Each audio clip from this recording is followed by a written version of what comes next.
یا رب صل بسم اللہ الرحمن الرحیم نحمدہ ونصلی علی رسولہ الکریم۔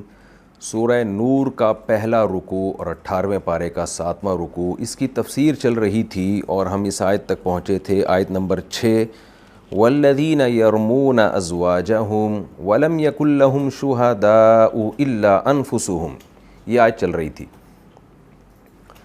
اس کی تفسیر چل رہی تھی، ترجمہ ہو چکا تھا۔ اس سے پچھلے والی آیت میں اللہ تعالیٰ نے فرمایا کہ اس سے پچھلی آیتوں میں کہ زانی مرد اور زانی عورت کی سزا بیان ہوئی، پھر اللہ نے زانی کی برائی بیان کی کہ گندگی ہی کی طرف زانی کو رغبت ہوتی ہے، پاک دامن عورتوں کی طرف رغبت نہیں ہوتی، اور گندے مرد ہی بری عورتوں کی طرف جاتے ہیں، اچھے لوگ اچھی عورتیں تلاش کرتے ہیں، نکاح کرنا چاہتے ہیں۔ پھر اللہ نے یہ بیان کیا تھا پچھلے رکوع میں، اسی رکوع میں کہ پچھلی آیتوں میں، کہ کسی پہ بھی جب زنا کی تہمت لگے گی تو 4 گواہ کا ہونا ضروری ہے۔ اگر 4 گواہ نہیں لے کر آئے تو انہی کو کوڑے مارے جائیں گے، اور اللہ کی نظر میں یہی فاسق لوگ ہیں کہ انہوں نے ایک شخص کی پردہ دری کیوں اس کی عزت کو اچھالا جب ان کے پاس گواہ نہیں تھے، سزا بھی نہیں دے سکتے تھے۔ پھر اس میں فقہی مسئلہ میں نے بیان کیا تھا کہ اگر کوئی شخص 4 گواہ نہ لا سکے تو اس کو الٹا 80 کوڑے مارے جائیں گے، پھر اس کی شہادت آئندہ کے لیے قبول نہیں کی جائے گی، اور اس میں جو فقہا کا اختلاف تھا وہ بھی میں نے بیان کیا۔ اب اللہ تعالیٰ عورت کے معاملے کو، یعنی بیوی کے معاملے کو مستثنیٰ کر رہے ہیں کہ کوئی شوہر اگر بیوی پہ تہمت لگاتا ہے تو میاں بیوی کا معاملہ دوسروں سے ڈیفرنٹ ہے۔ وجہ اس کی ہے کہ اگر ہم شوہر کو پابند بنائیں کہ 4 گواہ لے کر آؤ، وہ کہاں سے لائے گا گواہ؟ بھائی بعض دفعہ نہیں ہوتے، وہ شوہر خود دیکھ رہا ہوتا ہے، اور پھر اس زنا کے نتیجے میں جو بچہ پیدا ہوگا، شوہر کو پتہ ہے یہ میرا بچہ نہیں ہے۔ اب اگر ہم شوہر کو کہیں کہ یہ تمہارا بچہ نہیں، تمہیں ماننا پڑے گا تمہارا بچہ ہے، اگر تم نہیں مانتے تو اس کا مطلب تم زنا کی تہمت لگا رہے ہو بیوی پہ، تو 4 گواہ لے کر آؤ۔ وہ کہے گا میں گواہ نہیں لاؤں گا، اور پھر وہ بچے کو قبول بھی نہیں کرے گا، گواہ لا نہیں سکتا وہ، تو وہاں معاملہ تھوڑا ڈیفرنٹ ہے۔ تو پھر شوہر پہ یہ بڑا ظلم ہوتا کہ ایک ناجائز بچہ اسے قبول کرنے پر آپ مجبور کر رہے ہیں، اور اس کی چاہت کے بغیر ایک بچہ اس کے کھاتے میں ڈال رہے ہیں آپ۔ تو وہاں پھر اللہ نے قانون کو چینج کیا، اور اللہ نے شوہر کو کے بارے میں یہ حکم نازل کیا کہ جو مرد اپنی بیوی پہ زنا کی تہمت لگاتا ہے تو اگر گواہ نہیں ہے اس کے پاس، تو گواہوں کا جو نعم البدل ہے وہ کیا ہے کہ وہ 4 قسمیں اٹھائے گا، اور 4 قسمیں اٹھا کے یہ کہے گا کہ میں سچا ہوں، یعنی میں نے جو بیوی پہ تہمت لگائی ہے یہ غلط نہیں ہے، میں سچ بول رہا ہوں۔ اور 5ویں دفعہ میں وہ یہ کہے گا کہ مجھ پر اللہ کی لعنت ہے اگر میں جھوٹ بول رہا ہوں۔ یہ سب عدالت میں ہوگا، جج کے سامنے ہوگا۔ اور جب مرد ان قسموں سے فارغ ہو جائے گا تو پھر کورٹ جو ہے، عدالت جو ہے، جج جو ہے عورت کی طرف متوجہ ہوگا، اور اس سے کہے گا کہ تم بھی قسمیں اٹھاؤ، یا تو اقرار کرو کہ ہاں جی میں نے زنا کیا ہے، تو زنا کا اقرار اگر وہ کر لے گی تو اس پہ حد رجم جاری ہوگی، یعنی اس کو پتھروں سے مار کے ہلاک کیا جائے گا۔ اور اگر وہ اقرار نہیں کرتی تو پھر اسے کہا جائے گا پھر قسم اٹھاؤ، قسم اٹھا کے کہو، 4 قسمیں اٹھاؤ، جیسے قرآن نے کہا کہ وہ 4 دفعہ قسم اٹھائے کہ انہو لمن الکاذبین، کہ میرا شوہر جھوٹا ہے، فیما رما بہ من الزنا، یعنی اس نے جو مجھ پر زنا کی تہمت لگائی ہے اس معاملے میں یہ جھوٹا ہے۔ اور 5ویں دفعہ میں وہ یہ کہے گی کہ مجھ پر اللہ کا غضب ہے اگر یہ سچا ہے۔ تو اگر یہ 5 قسمیں عورت اٹھا لیتی ہے اس طریقے سے، تو قرآن کہتا ہے وَيَدْرَؤُ عَنْهَا الْعَذَابِ، یہ بات اس کو عذاب، اس بات سے عذاب اس سے ٹل جائے گا، یعنی رجم نہیں کیا جائے گا۔ تو اس کے میں فقہی حکام بھی بیان کروں گا انشاءاللہ، اور اس میں جو 2 واقعہ ہمیں ملتے ہیں اس میں صحیح بخاری میں، ایک حضرت عویمر عجلانی رضی اللہ تعالی عنہ کا، اور دوسرا ہلال ابن امیہ۔ ان دونوں نے اپنی بیویوں کو زنا کرتے ہوئے دیکھا تھا، اور پھر رسول اللہ صلی اللہ علیہ وسلم کی عدالت میں آئے۔ حضرت عویمر عجلانی جب آئے نبی کی عدالت میں تو آپ نے فرمایا کہ 4 گواہ لے کر آؤ، وَإِلَّا حَدٌّ فِي ظَهْرِكَ، ورنہ تمہاری پشت پہ کوڑے لگیں گے۔ انہوں نے کہا میں کہاں سے لا سکتا ہوں؟ تو کیسے اس بیوی کو وہ برداشت کرتے؟ نبی صلی اللہ علیہ وسلم نے پھر اللہ نے یہ آیتیں نازل کی کہ جب شوہر بیوی پہ تہمت لگائے گا تو 4 گواہ ضروری نہیں ہے بلکہ قسمیں اٹھائے گا وہ۔ تو نبی صلی اللہ علیہ وسلم نے شوہر کو کہا کہ آپ قسمیں اٹھاؤ۔ اس عمل کو لعان کہا جاتا ہے، لعان، یہ باب ملاعنہ ہے۔ لعنہ یلعنو کا معنی لعنت کرنا، باب ملاعنہ باب مفعلہ میں جب جاتا ہے تو ایک دوسرے پہ لعن تان کرنا۔ تو چونکہ اس میں وہ قسم اٹھا کے دونوں ایک دوسرے کو برا بلا کہہ رہے ہوتے ہیں اور دونوں ایک دوسرے اپنے اوپر لعنت کر رہے ہوتے ہیں کہ اگر ہم جھوٹے ہیں. تو اس لیے اس عمل کو لعان کہا گیا. باب مفاعلہ جو ہے نا اس کا جو مصدر ہے وہ فعال کے وزن پر بھی آتا ہے, جیسے مقاتلہ کو قتال بھی کہا جاتا ہے, تو اسی طرح ملاعنہ کو لعان کہا جاتا ہے. تو یہ ایک اصطلاح ہے, ٹرم ہے لعان. یہ جو لعان ہے, جب حضرت عویمر اجلانی رضی اللہ تعالیٰ عنہ نے 4 قسمیں اٹھائیں اور 5ویں دفعہ میں کہا کہ مجھ پر اللہ کا غضب, مجھ پر اللہ کی لعنت, تو نبی صلی اللہ علیہ, اگر میں یعنی جھوٹ بول رہا ہوں, تو نبی صلی اللہ علیہ وسلم نے ان کی زوجہ سے کہا تم بھی قسمیں اٹھاؤ. تو انہوں نے تردد کا اظہار کیا کیونکہ وہ غلطی پر تھیں. نبی صلی اللہ علیہ وسلم کو بذریعہ وہی معلوم تھا کہ آپ غلطی پر ہیں, ان کی زوجہ, انہوں نے زنا کا ارتکاب کیا ہے, لیکن انہوں نے قسمیں اٹھا لیں یہ سوچ کر کہ میری قوم بدنام ہوگی. یعنی ان کو تردد تو ہوا کہ بھئی میں کیسے قسمیں اٹھاؤں, مجھ سے تو یہ عمل ہوا ہے, لیکن ان کو خطرہ یہ ہوا کہ اگر میں نے اقرار کر لیا تو مجھے تو رجم کر دیں گے, لیکن میری قوم ذلیل ہو جائے گی, بدنام ہو جائے گی, لوگ باتیں کریں گے کہ دیکھو اس قوم کی عورتیں کیسی ہوتی ہیں. تو انہوں نے اپنی قوم کو بدنامی سے بچانے کے لیے جھوٹی قسمیں اٹھا لیں, جس پہ نبی صلی اللہ علیہ وسلم نے غضب کا اظہار بھی کیا کہ اللہ کا حکم اگر نہ ہوتا تو میں جانتا اس عورت کے ساتھ کیا معاملہ کیا جائے, لیکن اللہ کا حکم ہے کہ جو قسمیں اٹھا لے دنیا میں اب آپ اس کو سزا نہیں دے سکتے.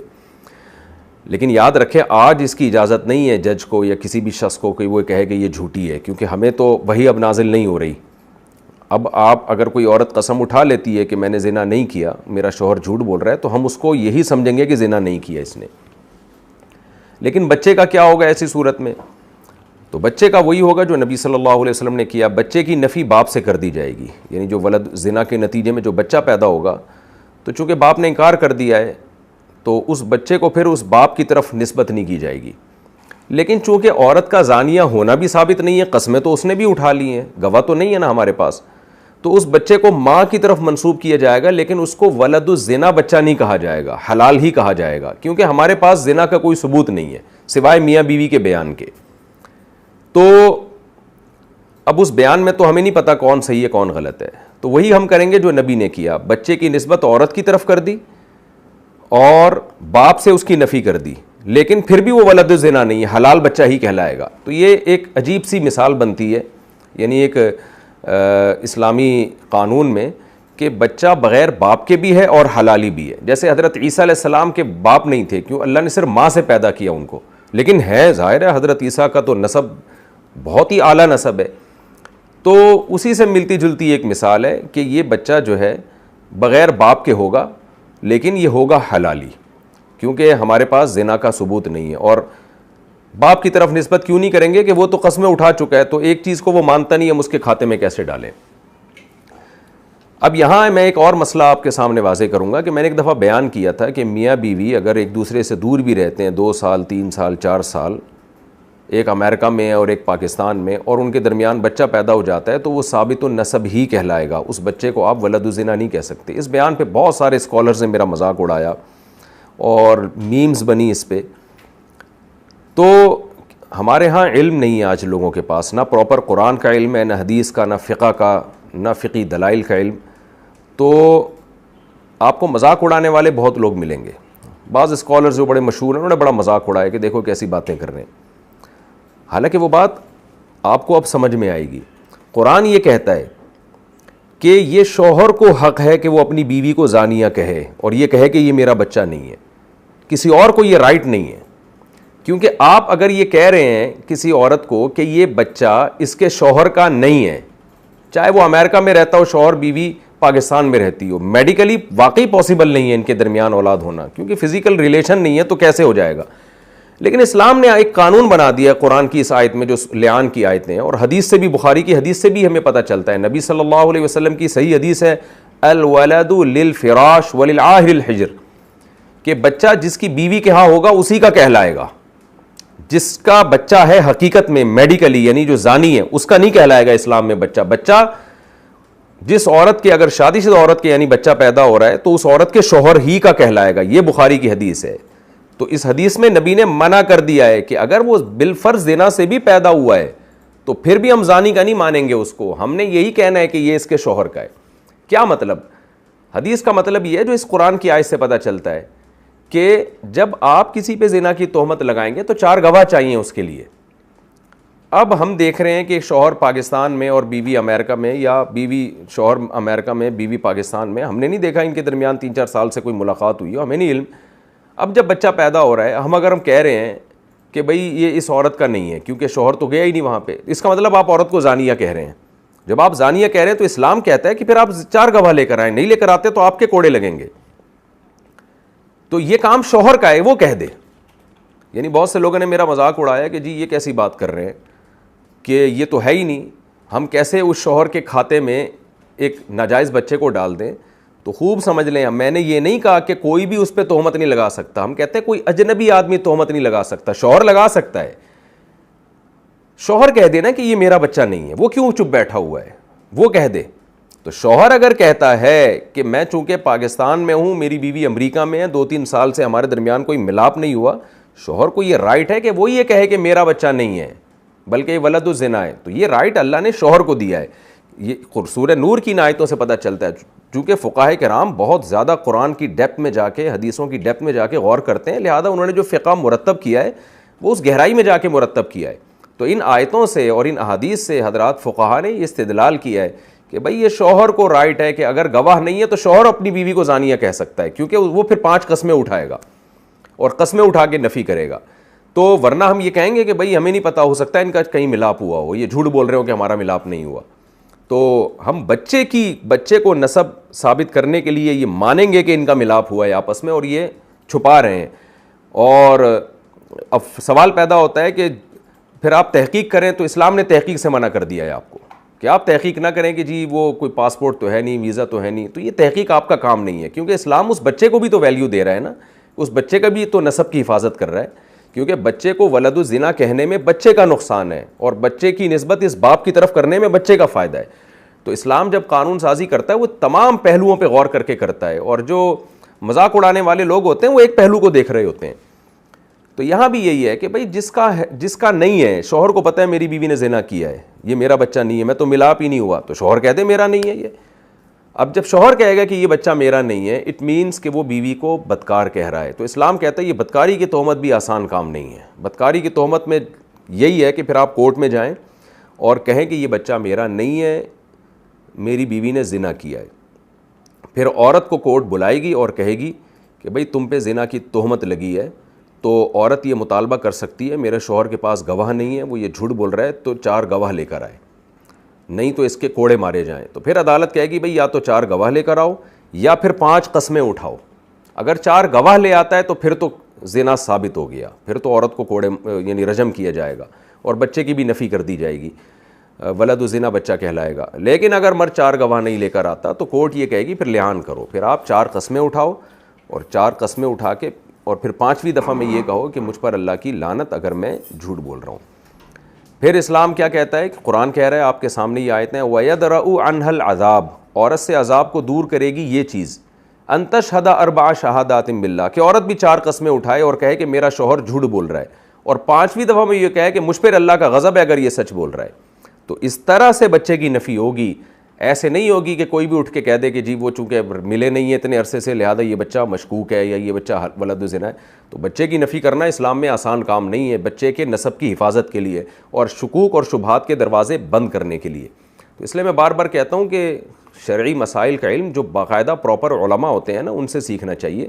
آج ہر پاگل سے پاگل آدمی اٹھ کے یوٹیوب پہ چینل کھول لیتا ہے اور مذہبی اسکالر بن کے اس حدیث کا مصداق بنتا ہے, بخاری مسلم کی حدیث, جس میں نبی نے فرمایا کہ قرب قیامت میں علماء آہستہ آہستہ ختم ہوتے چلے جائیں گے, تو اتخذ الناس جہالا رؤوسا, لوگ جاہلوں کو سردار بنائیں گے, اور وہ افتوا بغیر علم, بغیر علم کے فتوے دینا, علم میں عمق گہرائی نہیں ہوگی, فتوے دیں گے, ضلوا واضلوا, خود بھی گمراہ ہوں گے, لوگوں کو بھی گمراہ کریں گے, اور لوگ ان کو فالو کر رہے ہوں گے. آپ دیکھیں تو جو یہ وہی دور ہے کہ علم ختم ہو گیا, کتابیں تک پڑھنا جانتے نہیں ہیں, عربی کتابیں جو اسلامی قوانین تو عربی میں ہے نا, وہ عربی تک جو لوگ جانتے نہیں ہیں وہ مذہبی اسکالر بنے ہوئے ہیں. یہاں تک حالات خراب ہو گئے. تو بچے کی نفی ہوگی اگر میاں بیوی 6 سال سے 8-10 سال سے دور ہیں, لیکن نفی شوہر کرے گا, وہ کہے گا میرا نہیں ہے. اگر وہ نہیں کر رہا تو پھر کسی اور کو یہاں ٹانگ اڑانے کی اجازت نہیں دی اسلام نے, اور وہ جب کہے گا میرا نہیں ہے تو پورا لعان کرنا پڑے گا اس کو, کورٹ میں کیس کر کے یہ قسمیں اٹھانی پڑیں گی، ادروائز لعان کے بغیر وہ نفی نہیں کر سکتا۔ تو یہ پورا ایک پروسیس ہے جو اسلام نے بیان کی ہے تاکہ بچوں کے نسب کی حفاظت ہو۔ دیکھیں اگر اسلام اتنا لمبا چوڑا پروسیس نہ رکھتا نا تو پھر کیا ہوتا، شکی اور وہمی لوگ جو ہے نا وہ تو ذرا سی باتوں پہ بیویوں پہ تہمت لگا دیتے۔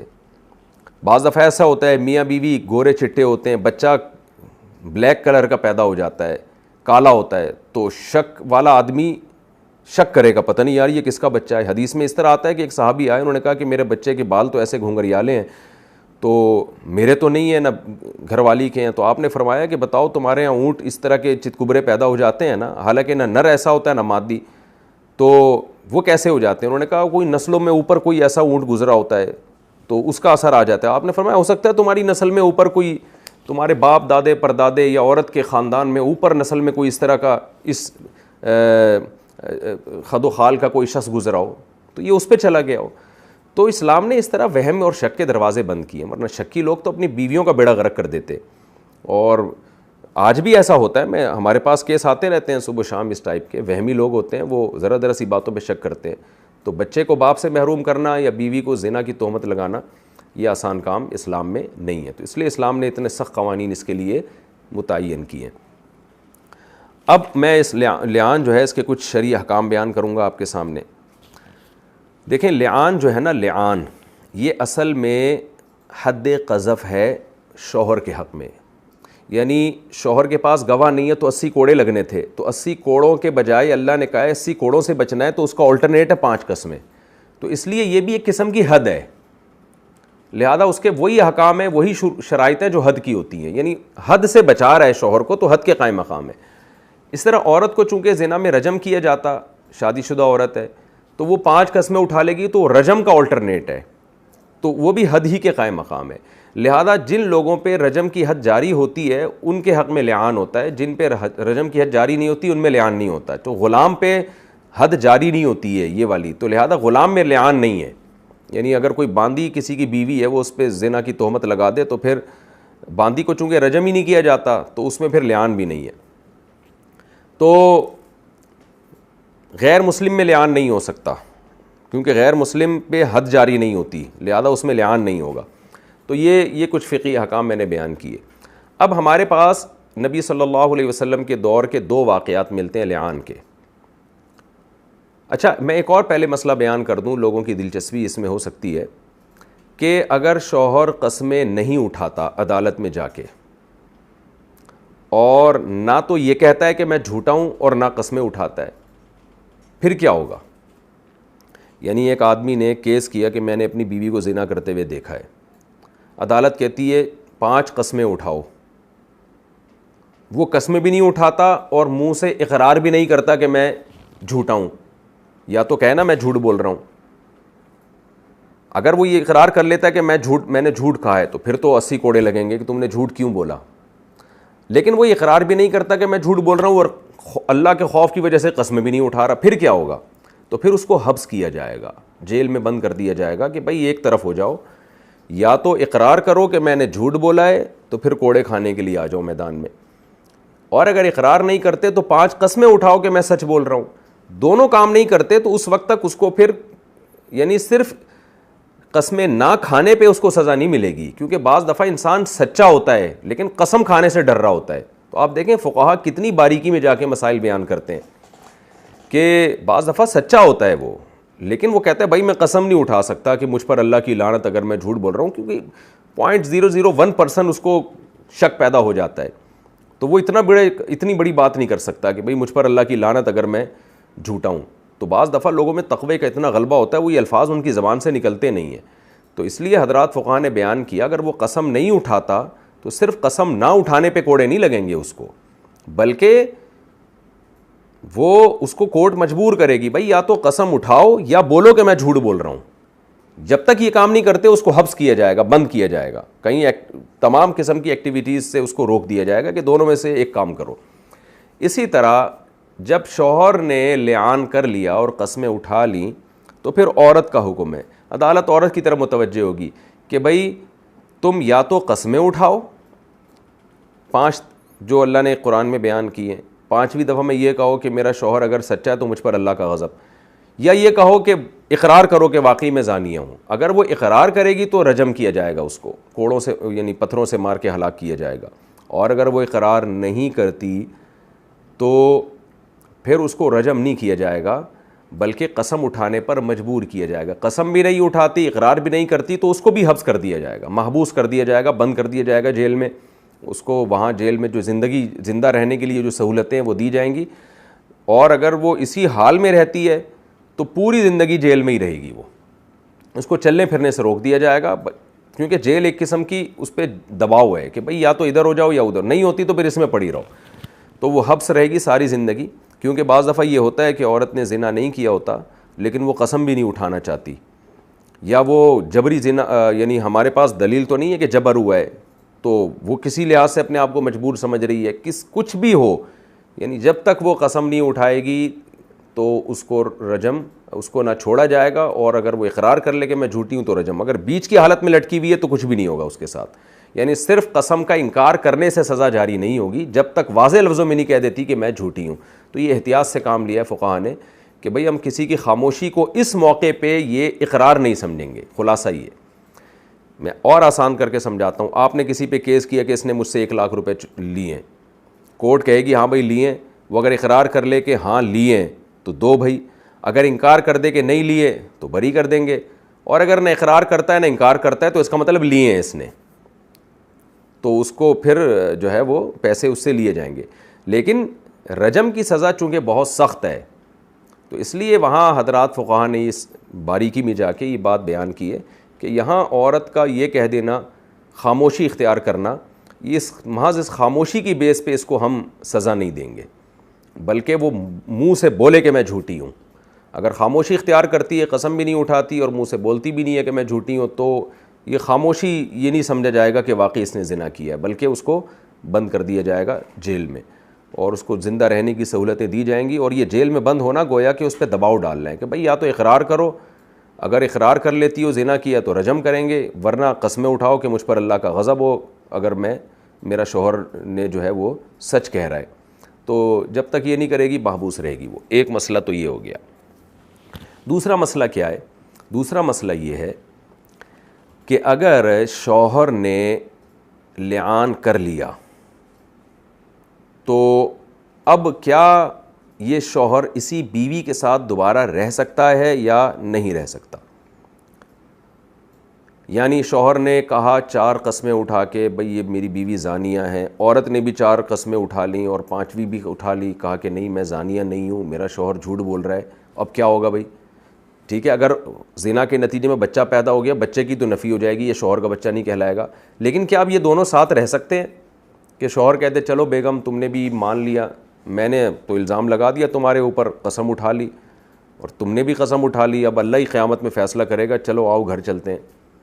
تو ایسا نہیں ہے۔ رسول اللہ صلی اللہ علیہ وسلم کی صحیح حدیث ہے، المتلاعنان لا یجتمعان ابدا، 2 لعان کرنے والے کبھی بھی اب جمع ہو کے نہیں رہ سکتے، 2 لعان کرنے والے اب جمع نہیں ہو سکتے۔ فقہا نے اس کی حکمت یہ بیان کی ہے کہ قرآن کہتا ہے امساکم بمعروف او تسریح باحسان، سورہ بقرہ میں الطلاق مرتان میں نے اس آیت کی بہت تفصیل سے ڈیٹیل بیان کی ہے کہ بیوی کو بھلے طریقے سے رکھو یا عمدہ طریقے سے رخصت کر دو۔ تو حضرات فقہا اس حکم کی حکمت یہ بیان کرتے ہیں کہ نبی نے جو یہ ارشاد فرمایا کہ 2 لعان کرنے والے جمع نہیں ہو سکتے اب، یعنی اب وہ میاں بیوی کی حیثیت سے نہیں رہ سکتے۔ وجہ اس کی یہ ہے کہ آپ ایک عورت پہ زنا کی تہمتیں بھی لگا رہے ہو اور قسمیں اٹھا کے اس کو ثابت بھی کر رہے ہو، اور عورت بھی یہ مان رہی ہے کہ میرا شوہر جھوٹا ہے، اگر وہ جھوٹا نہیں ہے تو مجھ پر اللہ کا غضب، یعنی پکی ڈھکی طور پہ یہ بات کہہ رہی ہے کہ یہ غلط ہے۔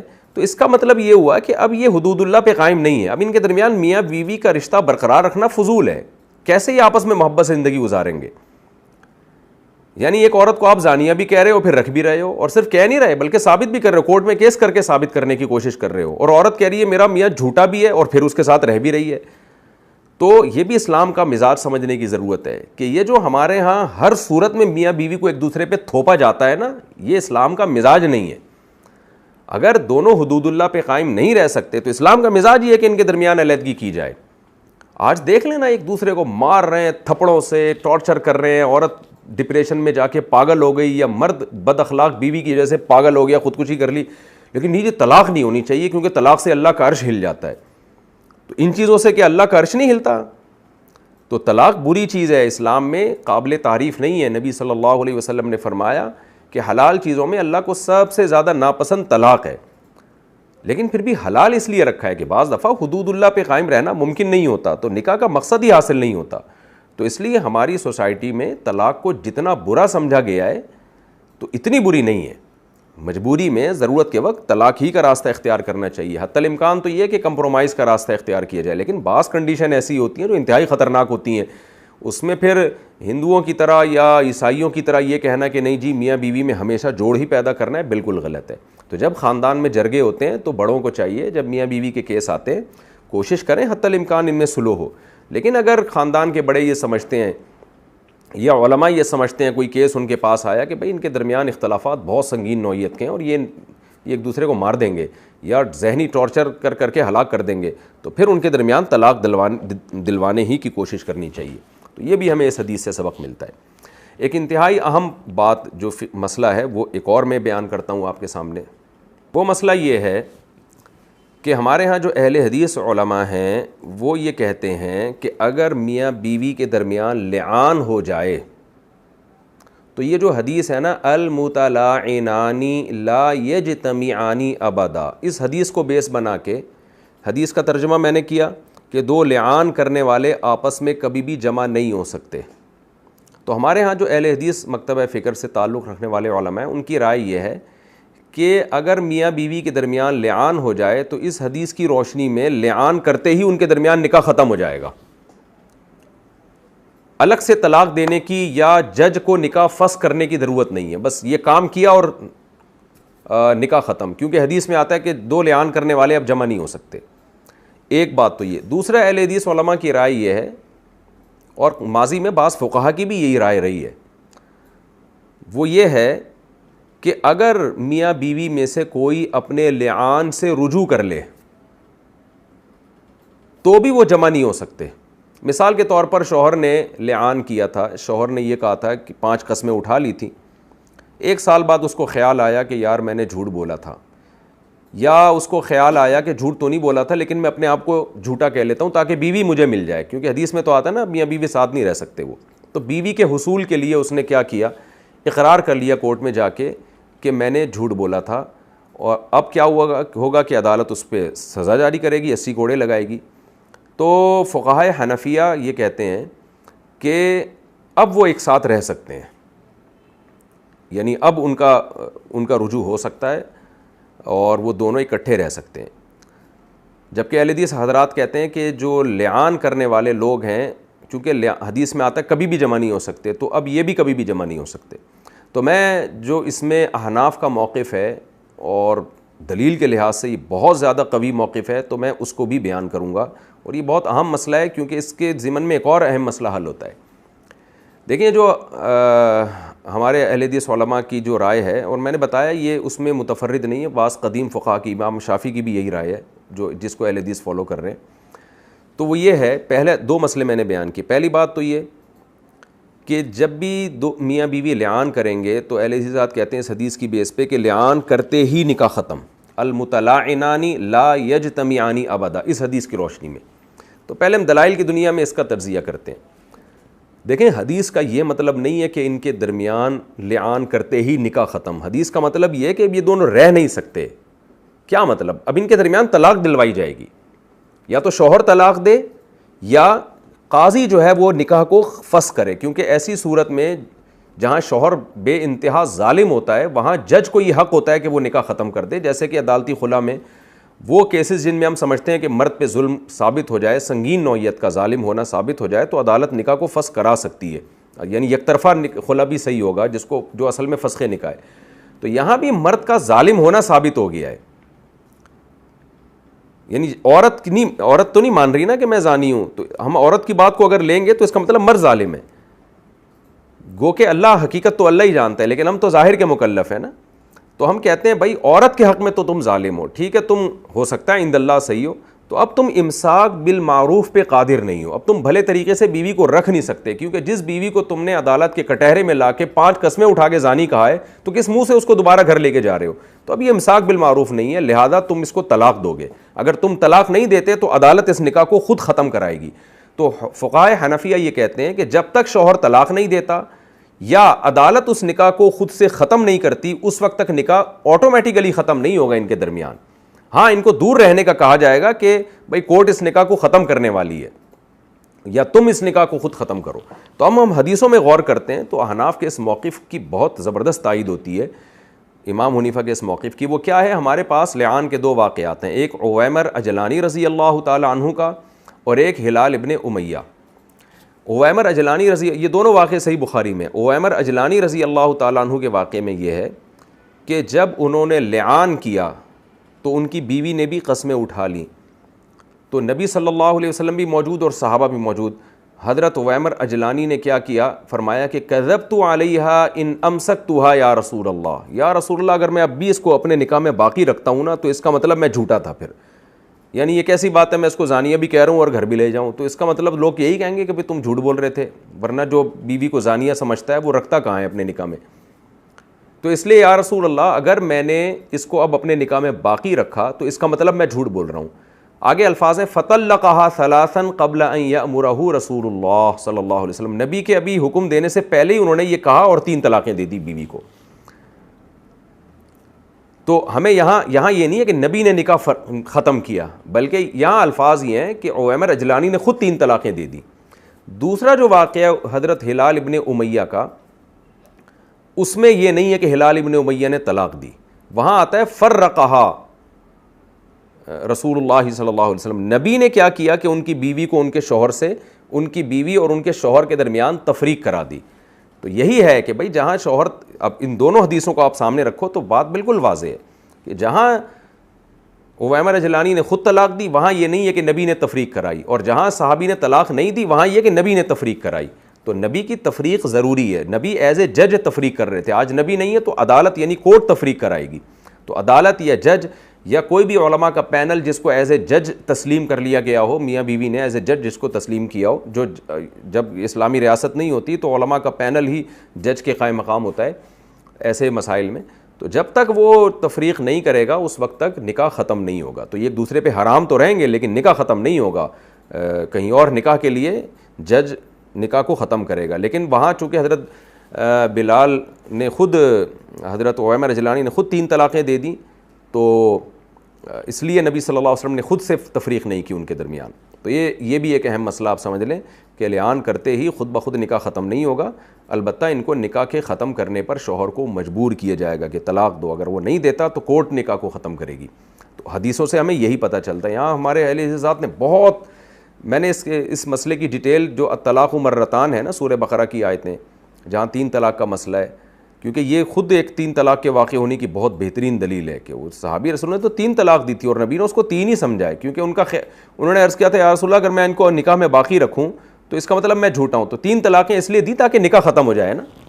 اگر وہ 3 طلاقیں ایک ہوتی تو نبی تو فرماتے کہ ابھی بھی نکاح میں باقی تو ہیں ہی، تمہارے 3 طلاقیں دینے سے کیا ہوتا ہے، وہ تو ایک ہی ہوتی ہے تو نکاح میں تو باقی ہیں، لہذا پھر نبی خود ان کے درمیان تفریق ڈالتے، لیکن اس 3 طلاقوں ہی کو یہ سمجھا گیا ہے کہ نکاح ختم ہو گیا۔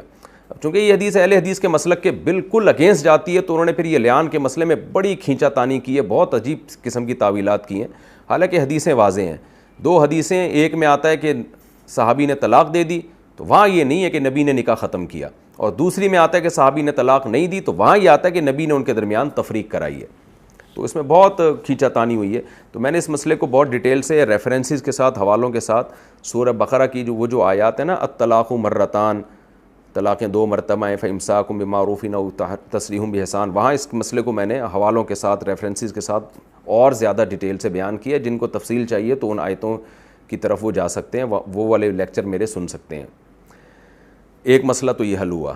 دوسرا مسئلہ یہ جو کہا جاتا ہے کہ المطلعنان لا یجتمعان ابدا، 2 لعان کرنے والے کبھی بھی جمع نہیں ہو سکتے، تو ہمارے یہاں اہل حدیث حضرات کا موقف یہ ہے کہ اگر شوہر بعد میں رجوع بھی کر لے اپنی بات سے، یا عورت رجوع کر لے، تو بھی دونوں جمع نہیں ہو سکتے، یہ بھی دلیل کے لحاظ سے مضبوط بات نہیں ہے. احناف جو یہ کہتے ہیں, امام حنیفہ کا جو موقف ہے کہ اگر یہ لعان سے رجوع کر لیں تو جمع ہو سکتے ہیں, یعنی پھر نکاح بھی ان کے درمیان ہو سکتا ہے. قاضی نے جو تفریق کرائی تھی, کیونکہ وہ ایک طلاق ہے, اگر شوہر نے 3 طلاقیں نہیں دی ہیں, ایک طلاق ہے تو رجوع ہو سکتا ہے ان میں.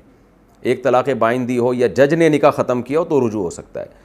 تو وہ کہتے ہیں کہ جو حدیث میں آتا ہے نا, المطلعنان لا یجتمعان ابدا, 2 لعان کرنے والے جمع ہو نہیں سکتے, تو یہ جب مرد رجوع کر لے گا تو وہ لعان کرنے والا کہلائے گا نہیں.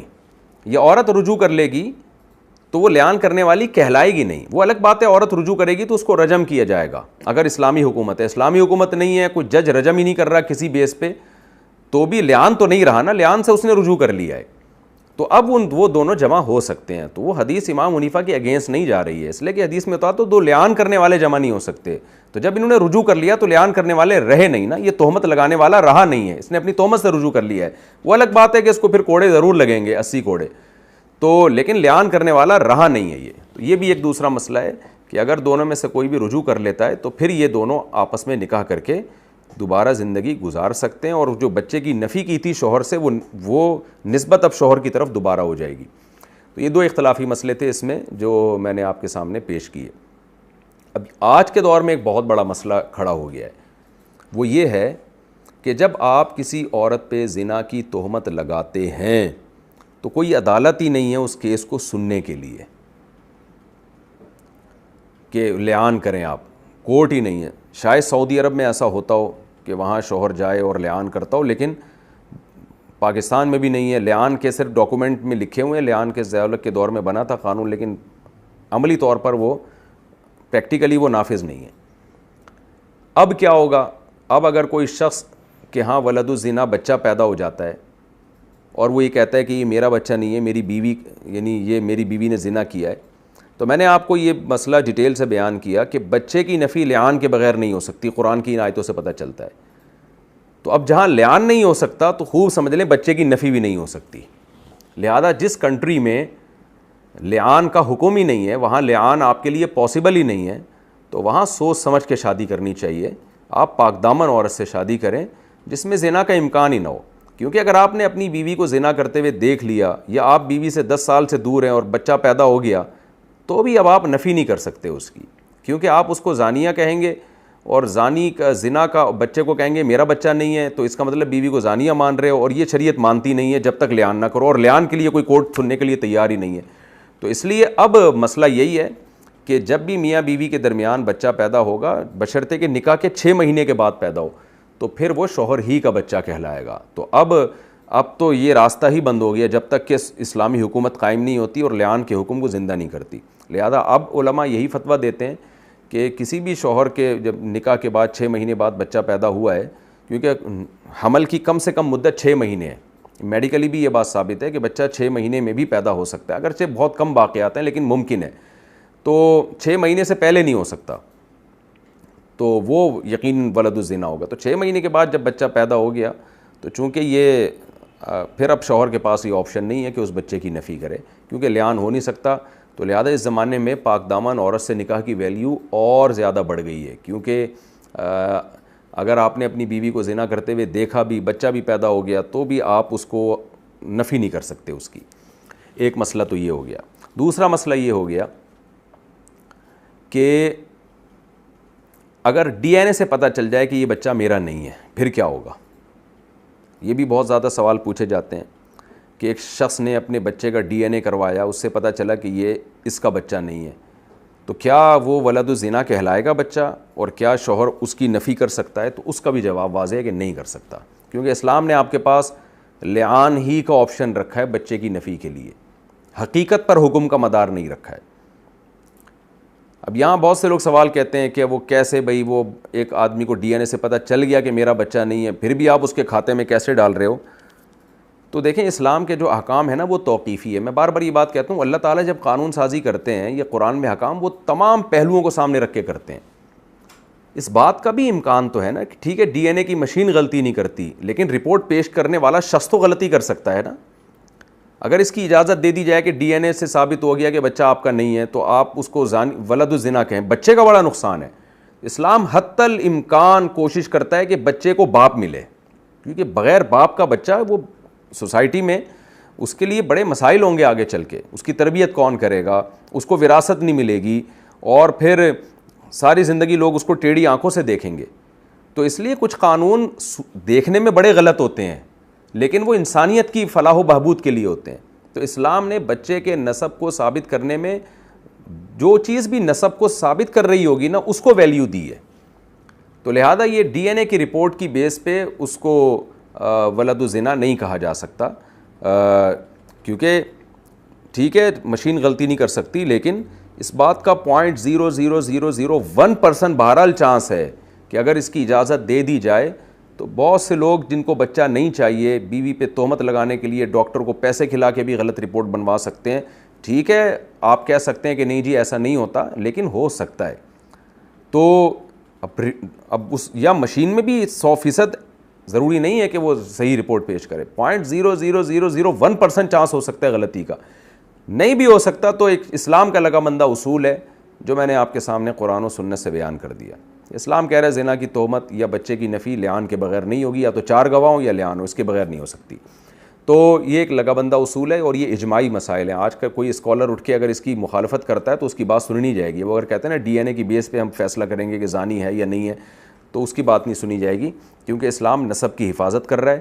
تو نسب کی حفاظت کے لیے اسلام نے اتنے سخت احکام بنائے ہیں. میں اس کی ایک مثال دیتا ہوں کہ علماء نے ایک مسئلہ بیان کیا ہے کہ اگر کہیں بچہ ملے کچرے میں پڑا ہوا ہے, جیسے عورتیں پھینک کے چلی جاتی ہیں نا, اس بچے کا باپ نہیں مل رہا. بظاہر یہی ہے کہ بچہ ولد الزنا ہے کہ عورت نے زنا کیا تبھی تو بچہ کچرے میں جن کے چلی گئی نا, ورنہ کوئی شادی شدہ ہوتی تو یہ حرکت تھوڑی کرتی. اور جب فقہا یہ آج سے 1000 سال پہلے یہ مسئلہ کتابوں میں لکھ رہے ہیں, اس وقت تو زانی عورتیں ہی یہ کام کیا کرتی تھیں. تو علماء نے مسئلہ بیان کیا کہ 4-5 آدمی آ گئے, انہوں نے ایک نے کہا میں اس بچے کو پالوں گا, دوسرے نے کہا میں اس بچے کو پالوں گا. بہت سے لوگ بے اولاد ہوتے ہیں. تو علماء نے کہا ہے کہ جو یہ دعویٰ کر دینا ہے کہ یہ بچہ میرا ہے تو بچہ اس کے حوالے کیا جائے گا اور اس شخص کو اس کا باپ مان لیا جائے گا, اس سے دلیل نہیں مانگی جائے گی. اب آپ دیکھیں کہ یعنی علماء کرام نے یہ قرآن و سنت ہی سے مستنبط کیا نا یہ مسئلہ کہ اسلام نسب کی حفاظت کرنا میں کتنا حریص ہے. اب اس سے دلیل نہیں مانگی جائے گی. اب آخرت میں وہ سچ بول رہا ہے جھوٹ بول رہا ہے اللہ پکڑے گا اس کو, لیکن بچے کا چونکہ اس میں فائدہ ہے کہ ایک آدمی کہہ رہا ہے یہ میرا ہے اور اس کے مقابلے میں کوئی کھڑا بھی نہیں ہو رہا, تو ہم دلیل نہیں مانگیں گے, ہم کہیں گے ہم مان لیا بھائی تیرا ہے, تو اس کا باپ ہے. وہ الگ بات ہے کہ اس کو آخرت میں سوال ہوگا کہ آپ نے جھوٹ کیوں بولا. لیکن دنیا میں بچے کا فائدہ چونکہ اس میں ہے کہ اس کو باپ مان لیا جائے تو بغیر دلیل کے بچہ اس کے حوالے کر دیا جائے گا, حالانکہ بظاہر لگتا ہے کہ اس کا نہیں ہے. ہوتا تو بھائی کچرے میں کیوں جن کے جاتی, اور نہ اس سے نکاح نامہ مانگا جائے گا, نہ اس سے کوئی اس کی دلیل مانگی جائے گی, نہ گواہ مانگے جائیں گے کہ تیرا اس عورت سے نکاح ہوا تھا, اس کے گواہ کہاں ہیں تیرے پاس. تو کچھ بھی نہیں مانگا جائے گا, بس یہ مان لیا جائے گا ہاں بھائی ہو سکتا ہے یہ انہوں نے کسی زمانے میں شادی کی ہو اور حمل ہوا ہو, بعد میں طلاق دے دی ہو اور جو ہے وہ پھر یہ اسی کا بچہ ہو اور عورت یہاں جن کے چلی گئی ہو, یہ فرض کر لیا جائے گا. یہ صرف نسب کی حفاظت کے لیے ہو رہا ہے. ہاں دلیل اس وقت مانگی جائے گی جب اس کے مزاحمت میں دوسرا شخص آ کے کھڑا ہو جائے, دوسرا کہے یہ میرا ہے, پھر مانگا جائے گا. اب کیونکہ اب دونوں میں فیصلہ کرنا ہے نا کس کا ہے, تو پھر قرائن دیکھے جائیں گے, دلائل مانگے جائیں گے. لیکن اگر کوئی اکیلا شخص یہ دعویٰ کر رہا ہے کہ میرا اور اس کے مقابلے میں کوئی بھی نہیں آتا تو فرض کر لیا جائے گا کہ اسی کا ہے. تو یہ حکمتیں جن کے سامنے ہوتی ہیں ان کو پھر یہ لعان کے مسائل سمجھ میں آتے ہیں. لیکن آج کل کے جو بہت سے اسکالرز نئے نئے پیدا ہو رہے ہیں نا, ان کے علم میں گہرائی نہیں ہے, عمق نہیں ہے, وہ ایسے ہی بیٹھ کے فتوے دیتے چلے جاتے ہیں اور پھر کہتے ہیں ڈی این اے کی رپورٹ کیوں معتبر نہیں ہے. بھائی ڈی این اے کے اس لیے معتبر نہیں, اسلام نسب کی حفاظت چاہتا ہے, اتنی گہرائی میں جانے کی آپ کو اجازت نہیں دیتا. بس جس کی بیوی کے یہاں بچہ پیدا ہوا حلالی ہی کہلائے گا وہ, اس میں آپ کو اس کی اجازت ہی نہیں ہے کہ آپ ڈی این اے کر کے پکڑنے کی کوشش کریں کسی کو, تاکہ یہ شک کا دروازہ بند ہو اور بچوں کو باپ ملے. تو ہمارے ہاں باپ کی ویلیو ہے, انگریزوں کے ہاں باپ کی کوئی ویلیو ہی نہیں ہے, ان کا تو فیملی سسٹم ہی تباہ ہو گیا. تو ہم اب اس کلچر سے متاثر ہو کر اسلام کو چینج کرنے کی کوشش کر رہے ہیں. تو یہ لعان سے متعلق احکام تھے, یہ الحمدللہ کمپلیٹ ہو گئے ہیں. اور ایک آیت رہ گئی, میں اس کا ترجمہ کر دیتا ہوں کہ وَيَدْرَهُ عَنْهَا الْعَذَابَ أَن تَشْهَدَ أَرْبَعَ شَهَادَاتٍ بِاللَّهِ إِنَّهُ لَمِنَ الْكَاذِبِينَ, اس کا ترجمہ بھی ہو گیا. وَالْخَامِسَةَ أَنَّ غَضَبَ اللَّهِ عَلَيْهَا إِن كَانَ مِنَ الصَّادِقِينَ. آگے آخری آیت وَلَوْلَا فَضْلُ اللَّهِ عَلَيْكُمْ وَرَحْمَتُهُ وَأَنَّ اللَّهَ تَوَّابٌ حَكِيمٌ. اللہ فرماتے ہیں اللہ کا فضل اور رحمت نہ ہوتی اور اللہ تم پر رجوع کرنے والے اور حکمت والے نہ ہوتے تو تم نقصان میں پڑ جاتے. یہی نقصان ہوتا کہ بچوں کے نسب مشکوک ہونے شروع ہو جاتے، بے گناہ عورتوں پہ زنا کی تہمتیں لگنا شروع ہو جاتی، اور بعض دفعہ مرد کا بھی نقصان ہوتا کہ وہ بیوی کو زنا کرتے ہوئے دیکھ رہا ہے، ہم اس کو چار گواہ پہ مجبور کرتے اس ولد الزنا بچے کو لازمی اپنے کھاتے میں ڈالو، تو بہت سارے نقصانات ہو جاتے تمہیں. لیکن اللہ نے فضل کیا، زانی کے حکام بھی بیان کر دیے اور زنا کی جھوٹی تہمتیں لگانے والوں کے حکام بھی بیان کر دیے تاکہ جھوٹی تہمتوں کا دروازہ بند ہو. میاں بیوی کے درمیان ایسا کوئی واقعہ ہوتا ہے تو اس کے حکام بھی بیان کر دیے، بچوں کے نسب کے حکام بھی بیان کر دیے. تو یہ اللہ کا تمہارے اوپر بہت فضل ہے. ہمیں یہ انگریزوں کے پاس یہ حکام نہیں ہے، لہٰذا زنا بھی پھیل گیا، گدھے گھوڑوں والا سارا کلچر آ گیا وہاں پہ جو سب کے سامنے ہے. تو ہمیں ان احکام کی قدر کرنی چاہیے. ہمارا یہ رکوع الحمدللہ کمپلیٹ ہو گیا ہے. اب انشاءاللہ میں اگلے رکوع میں سورہ نور کا رکوع نمبر 2 اور 18ویں پارے کا رکوع نمبر 8 انشاءاللہ میں شروع کروں گا. اللہ تعالی ہمیں سمجھنے کی اور عمل کرنے کی توفیق عطا فرمائے. وما علینا الا البلاغ.